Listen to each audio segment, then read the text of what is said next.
ከአዲስ አበባ ከተማ ወደ ክልሎች የህዝብ ትራንስፖርት አገልግሎት የሚሰጡ የሀገር አቋራጭና መካከለኛ ርቀት መናኸሪያዎችን ለማዘመንና ዘመኑን የዋጀ የተቀላጠፈ አገልግሎት እንዲሰጡ ለማስቻል እየተሰራ ይገኛል።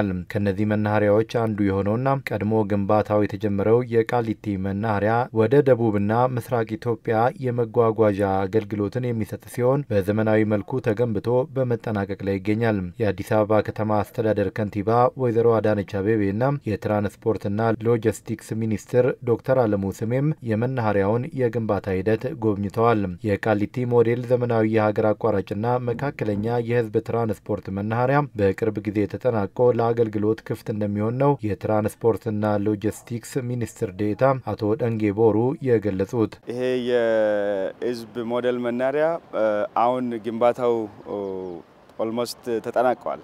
ትናንሽ ነገሮች ብቻ ናቸው የሚቀሩት። አሁን በየመናኸሪያው በትራንስፖርትና ሎጂስቲክስ ሚኒስቴር ስር ባሉትም በየክፍለ ሀገርም ችግሮች አሉ። በጣም ከፍተኛ የሆነ የህዝብ ምሬት ያለባቸው አገልግሎቶች ናቸው።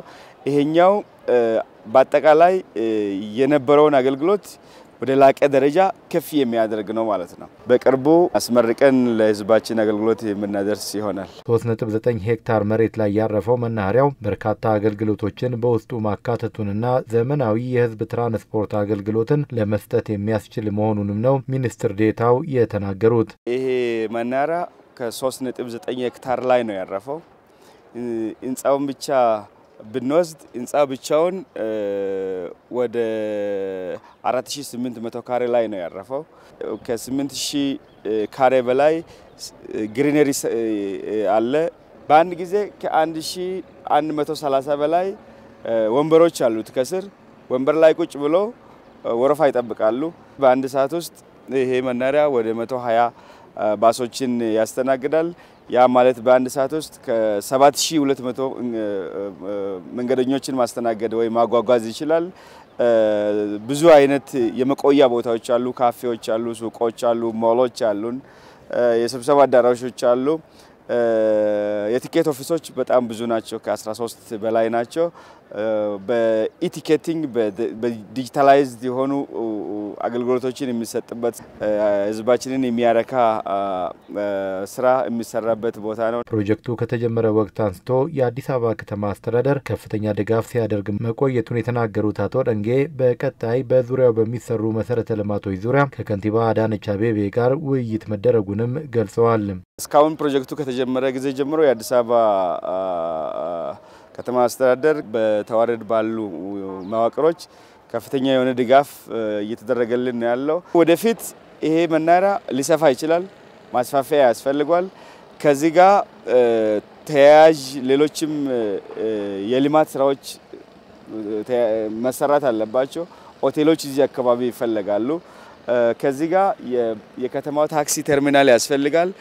ወደ ዋና አስፓልት የሚያገናኙ መስመሮች መንገዶች መሰራት አለባቸው። ክብርት ከንቲባም ጎብኝታ ይሄ ትልቅ ማዕከል መሆኑን አይታ ቀሪ ስራዎችም ከአዲስ አበባ የሚፈልጋቸው ስራዎችን እንደሚያግዙንና ቶሎ ውሳኔ ሰጥቶን አገልግሎቱን በቅርብ በጋራ እንደምናስጀምር ቃል ገብቶልን ነው የሄዱት። የትራንስፖርትና ሎጂስቲክስ ሚኒስቴር በአዲስ አበባ ከተማ 6 የሚደርሱ መናኸሪያዎችን የሚያስተዳድር ሲሆን በቀሪዎቹም የማዘመን ስራው እንደሚከናወን ተገልጿል። ሌሎችንም መናኸሪያዎች ከዚህ በተሻለ ለማዘመን እያሰብን ነው። ለምሳሌ በመርካቶ አካባቢ ትልቅ ይሄኛው ከዚህኛው በተሻለ መንገድ አገልግሎት ሊያሰጥ የሚችል ዲዛይን ተዘጋጅቷል። በቀጣይ ደግሞ እያንዳንዱን በዚሁ ልክ እያዘመን ለህዝባችን ምቹ ደህንነቱ የተጠበቀ እርካታን የሚሰጥ አገልግሎት የሚሰጥበት መናኸሪያዎችን እየገነባን በትራንስፖርት ዘርፍ የሚታዩ አንዳንድ ቅሬታዎችን እየፈታን እንሄዳለን።